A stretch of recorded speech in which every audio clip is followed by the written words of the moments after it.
So then we have class tomorrow, right? We do. And then class on Friday. Right? No class Friday. Wait, what is that? What do you mean no class Friday? There's the volleyball thing. And you're going to be playing.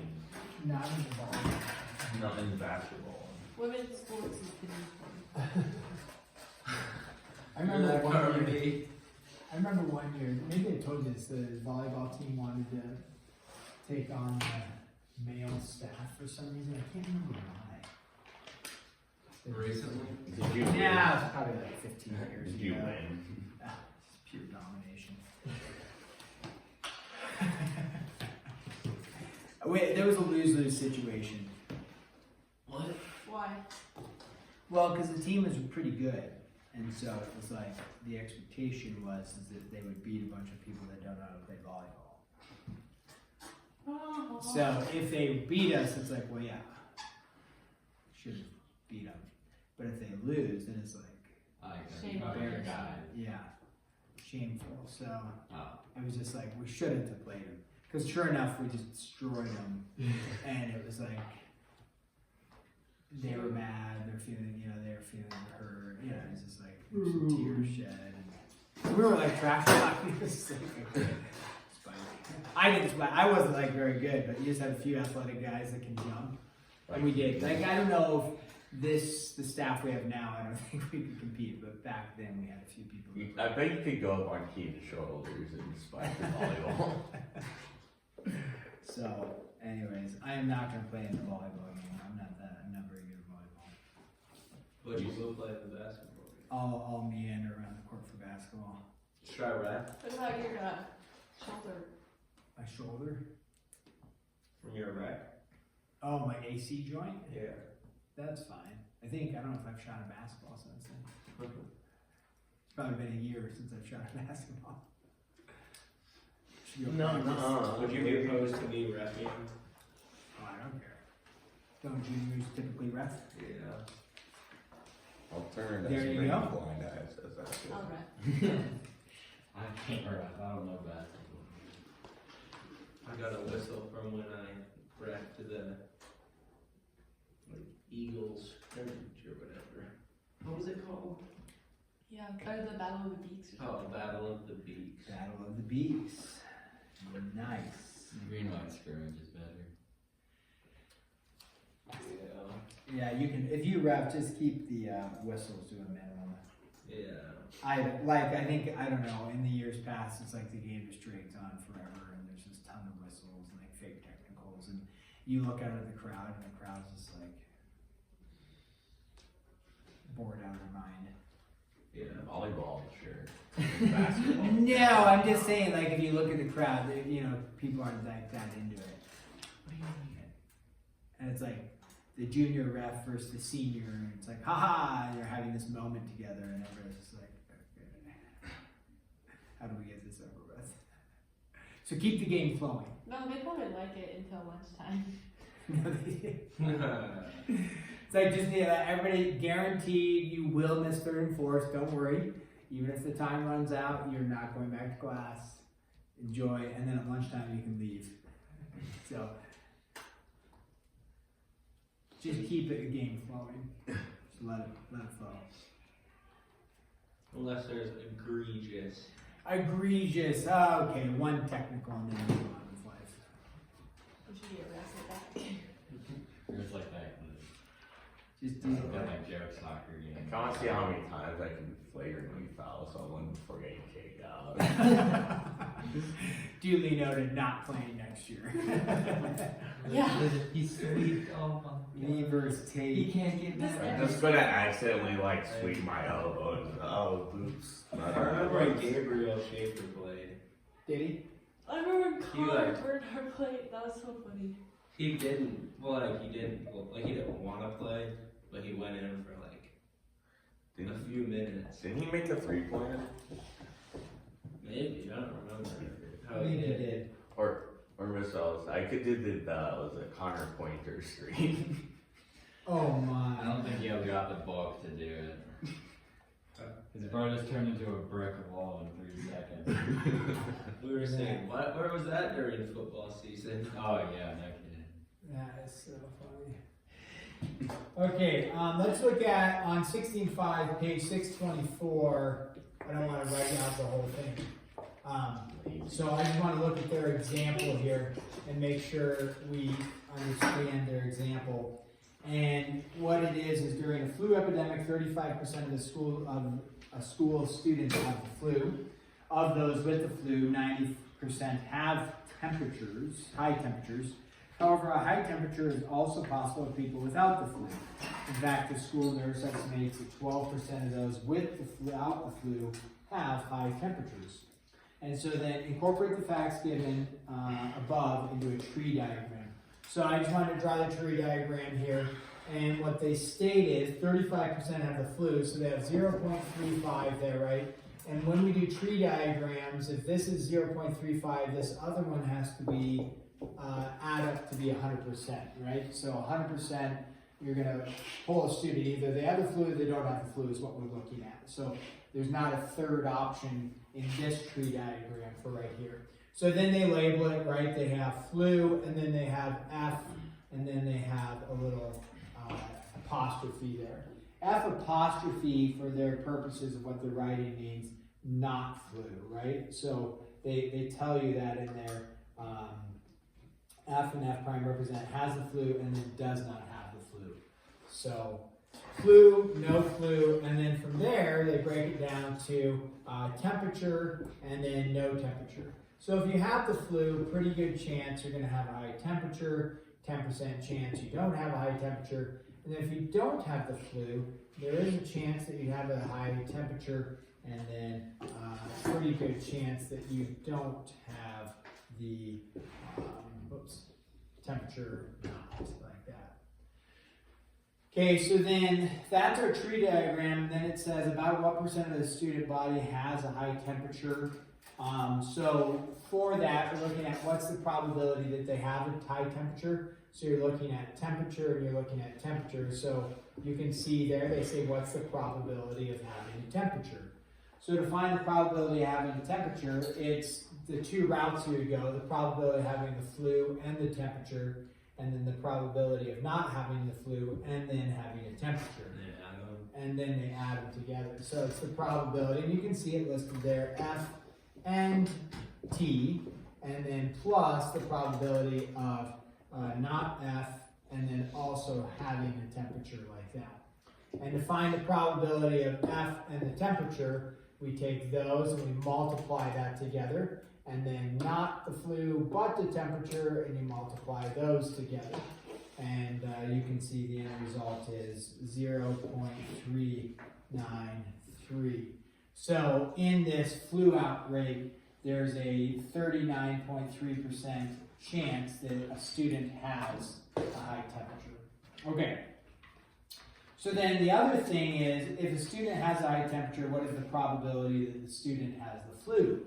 So we're kind of going backwards. You're saying, hey, we have a student population, we're going to check your temperature. And you're like, okay, high temperature. And I don't know if you remember, did you ever have to have your temperature checked for COVID? I don't know if you did. We did every day on the fire crew that summer. You'd have to get your temperature checked when you came in.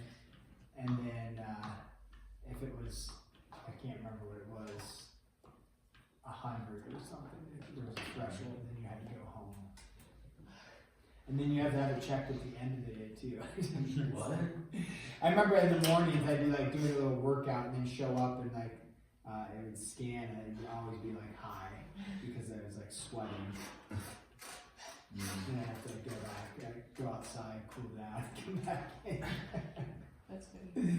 It was just crazy. So, Good.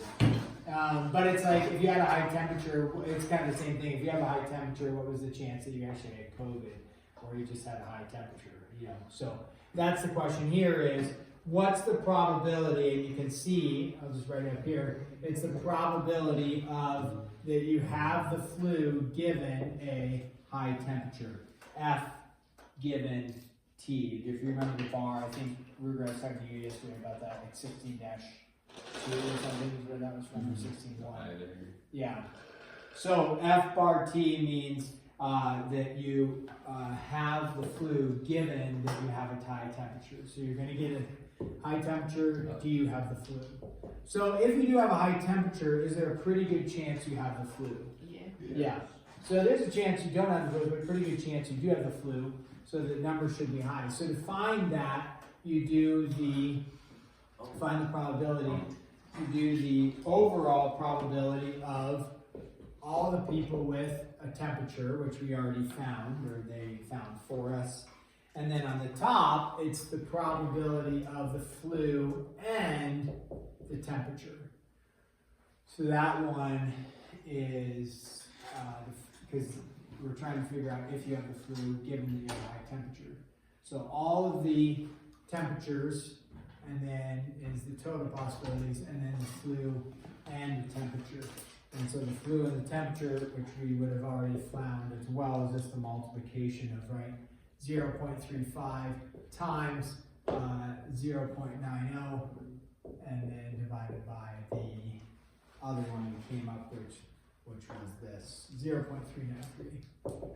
Okay, and then that comes out to be, what did they did the math for us, 0.802. So 80% chance, hey, you've got a high temp, 80% chance you've got the flu. Probably send you home in that case to be safe, to keep you from spreading the flu.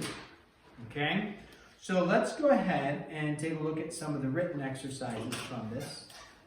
Let's go to, you have 1 through 13 now. Let's go to page 626 and look at number 2 and just make sure we can answer some of these correctly. So if we take a look at number 2, it says use the tree diagram, for example 2 right there, to find the probability.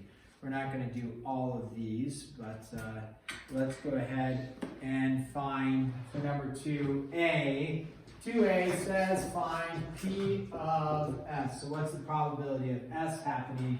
And you're simply looking at that tree diagram. We don't know what this relates to. But what's the probability of getting out S? 0.3. Yeah, 0.3, because it has to add up, right? You guys are looking at it, the Carmody for the video is not, but it's 0.7, this is blank, so what's the probability of S? 0.3 then. Okay, so then let's look at B. B states, what's the probability of L, given R. Now there's 2 L's, right? JKL is JKL, and then there's also a J and a K and an L like this. So, and they have these probabilities listed, 0.3, 0.2, and then 0.5, you put 0.4, okay, like that. What 3, 2, and 5, 4? Yes, good word. What does that? They didn't give you the probabilities of L, but what does the probability of L have to be here? 0.5. Because again, once you get to R, you're going to pick one of these. These have to add up to be 100% that you're going to get J, K, or L after you've gone to R. So this is going to be 0.5 there, and then what's this one going to be? Yeah, 0.1. So you have to fill that in. So now, what's the probability of L given R? And if you look at following the example here, we say, okay, this probability is going to be, what's the probability of getting, or what goes on the bottom? I should ask you, what goes on the bottom? Probability of R. Probability of R, okay. And then on the top is going to be the probability of L, right, and what? L and R. Probability of L and R. Okay, so how do I find the probability of L and R? That one's pretty straightforward, right? You go R and then L, so you multiply, right? So that's going to be 0.7 times 0.5, 0.35. right? And then divided by 0.07. Cause you're dividing it by R. What's the probability of R in this case? 0.7, right? 0.07. So we end up with 0.5. 0.5.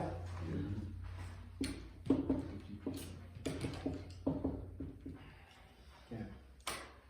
So those ones, I think that makes sense on how to do some of those. Let's take a look at number 6. The jars A, B, and C contain red and white balls as shown. A die is rolled. So taking a look at number 6, if an even number, okay, comes up, the ball is randomly picked from jar A. If 1 and 3 come up, the ball is randomly picked from jar B. If 5 comes up, the ball is randomly picked from jar C. So incorporate the facts above into a tree diagram. So in this case, for our tree diagram, you're going to have 3 jars to pull from, right? So right off the get-go, there's going to be 3 things happening.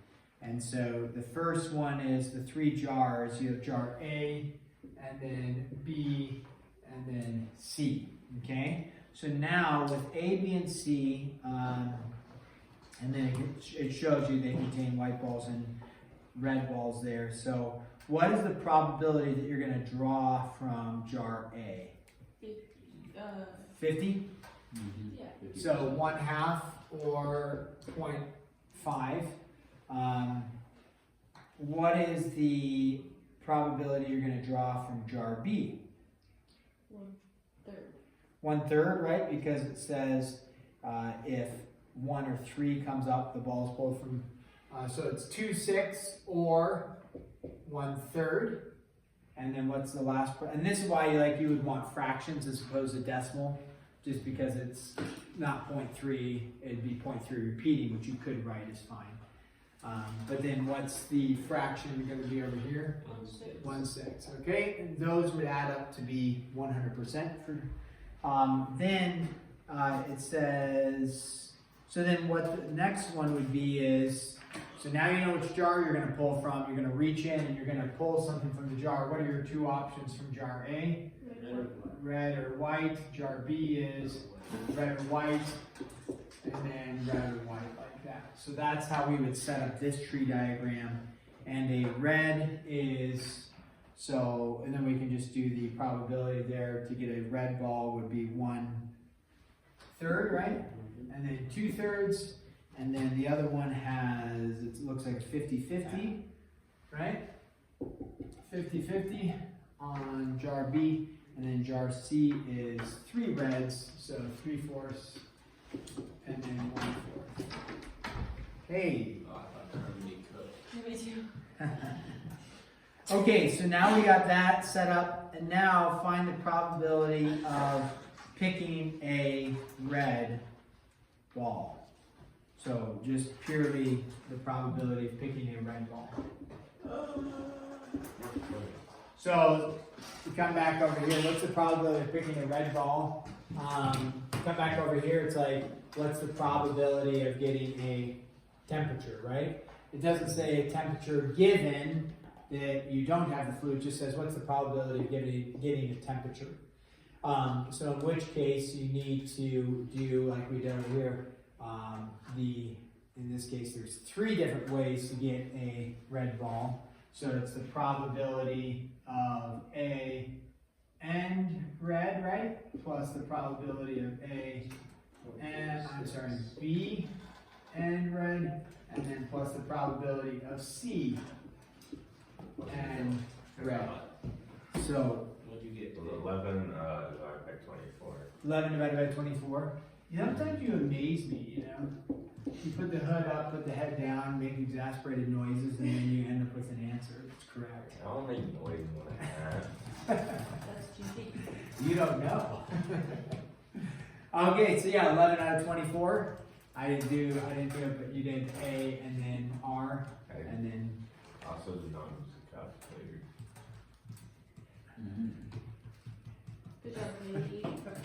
Nice job. Okay, so now part C says if a red ball is picked, what is the probability that it comes from jar A? So, and then jar B and then jar C. So, how would I write that? Probability of, we're going to have a star. Given red. So, Oh. A, R, right? what is it? Probability of A given A given red. Same So- thing for the other. Same thing as what we did over here. Probability of red was 11/24, and then the probability of A is 1/2. A and R, right? 1/6. So that's 1/6. So 1/6 divided by 11/24.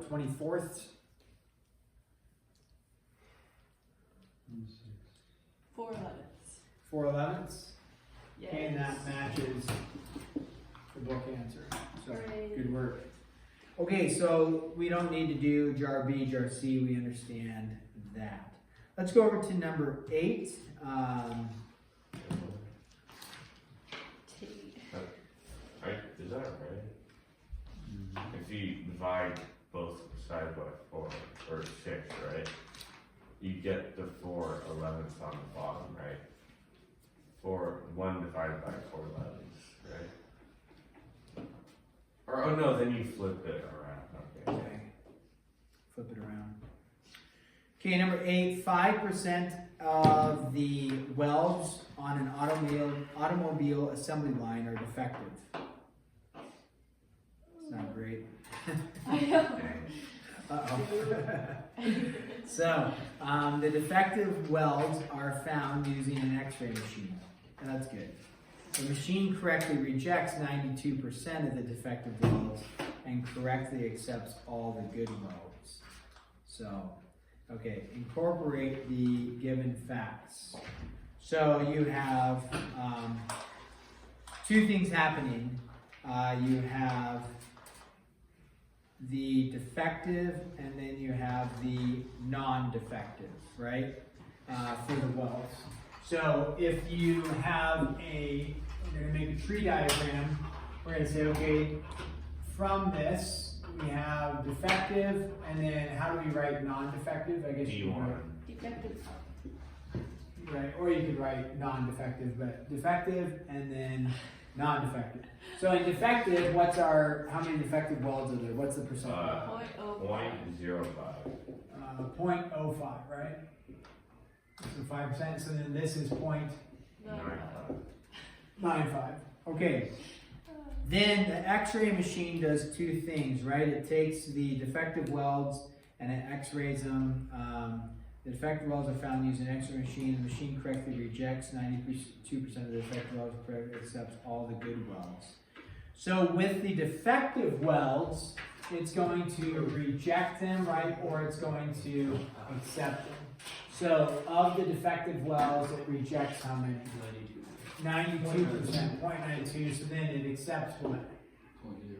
0.08. So that's not optimum because there's going to be some bad wells that are accepted. Agreed, husbands. Okay, but in the, and then what does it say about the non-defective?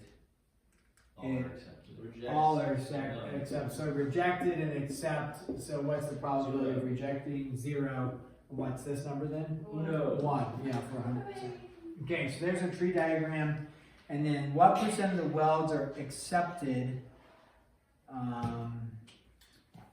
What percent of the welds are accepted by the machine? So what am I trying to find there? 0.95 plus. P of A. A, right? Oh. So how do I find P of A? 0.05 times 0.08. 0.05 times 0.08 plus 0.95. Yep. Okay, and that gives us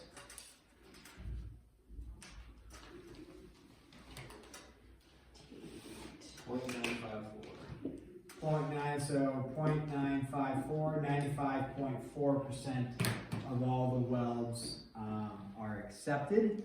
And then find the probability that an accepted weld is defective. So that's probability of Defective given. 0.08. It's defective given that we accepted it. Yep. And then we just follow the same old thing. Probability of A, 0.954. And then what's the probability of defective? 0.05 times point.